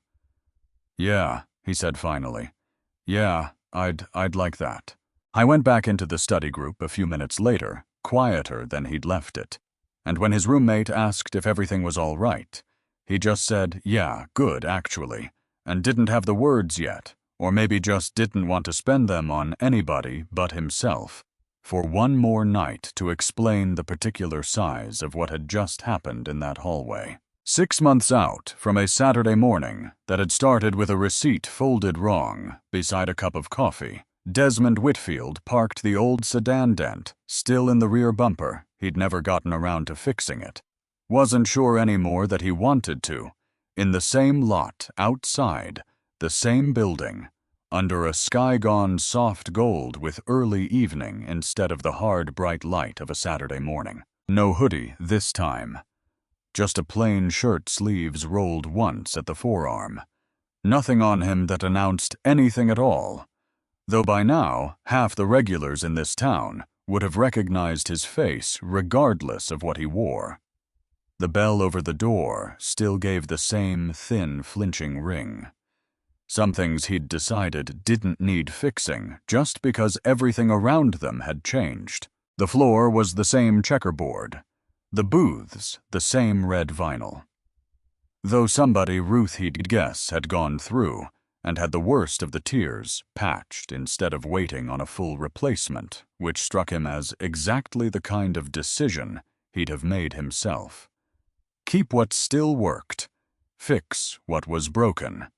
Don't throw a whole thing away just because a piece of it had failed once. Near the window, a small brass plate had been fixed to the corner of one booth, the good one, the one with the soft worn seat that fit a particular shape better than any of the others, reserved for Mrs. Nash, Saturdays 9 to 11. She was there now. Same hat pinned at the same careful angle. A granddaughter sat across from, this time, maybe 9 or 10, working her way through a stack of pancakes, while Willa told her something, with her hands moving through the air. Some story. The girl was clearly delighted judging by the way she nearly choked on a bite, laughing. Willa caught Desmond's eye across the room. Didn't wave exactly. Just tipped her head small, the particular acknowledgement of 2 people who'd shared something the rest of the room hadn't, and didn't need to perform any bigger a greeting than that. Behind the counter, Ruth was running the register herself for a stretch, covering a break, moving through the line with the same steady hands she'd always had, though something about her posture now sat differently in the room than it used to. Not louder, just settled. A woman standing exactly where she'd earned the right to stand.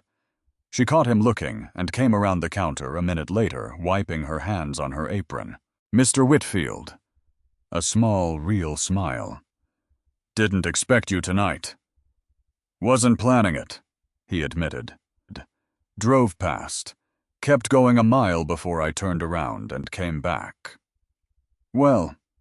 She glanced around the room at Willa and her granddaughter, at a young couple, 2 booths down, sharing a plate of fries at the jukebox in the corner, working through something slow and worn that had probably been living in that exact corner for 20 years now, same as always.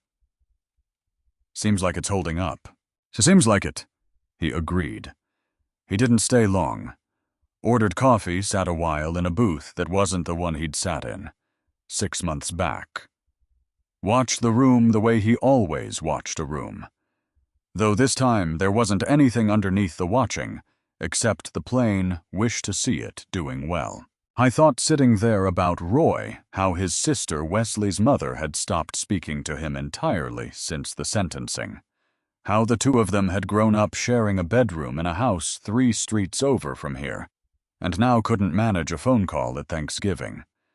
Thought about Marnie working some register 2 towns over, now still 16 months from the end of her probation. Still sending her brother's tuition money every month out of whatever was left after everything else. Not fixed. None of it fixed, not fully, not the way a press conference makes it sound fixed when you're only watching from 3 minutes of footage. I thought about the clip, too. The wrong one. The half-true one born out of 30 seconds, glimpsed through a window. It still turned up sometimes, cut loose from its correction, floating around on some account that had reposted it without the context. Months after the fact, a stranger somewhere, confidently retelling a version of that morning that had never actually happened. Yvonne had called Willa personally to apologize, the two of them sitting in this very diner over coffee not long after. And Willa had told her plainly that she forgave her and had meant it, but forgiveness and forgetting turned out to be 2 entirely separate gifts, and only one of them was really Willa's to give. Some things, once they get loose in the world, just keep living out there, whether you've made your peace with them or not. He didn't mind that exactly. Had stopped expecting a morning like that one to end in anything as clean as fixed. Mended was closer to true. Mended things still show the seam if you know where to look for it. They just hold anyway. That evening, back home in a kitchen he hadn't used for much beyond coffee in longer than he wanted to admit, Desmond took the card out of his shirt pocket, soft at the edges now from being carried, and set it flat on the counter. Butter. Brown sugar. Something folded and gentle the way you fold a thing you don't want to knock the air out of. His hands didn't remember the motions exactly, but something in his wrists seemed to know anyway, some old rhythm underneath the thinking, the kind of memory that lives in a body instead of a mind. He ate the first one, standing at the counter alone, and for just a second, the length of that one bite butter, and brown sugar, and something underneath it, he didn't have a word for, except home. His mother was standing at a sink 2 feet away, telling a 14-year-old boy the same 6 words she'd tell him 100 more times before she ran out of mornings left to say them. You serve them like they're yours. 19 years and 33 rooms built out of that one sentence. It had taken a woman in a small pinned hat and a receipt folded wrong beside a cold cup of coffee to finally hand him back the recipe that came with it.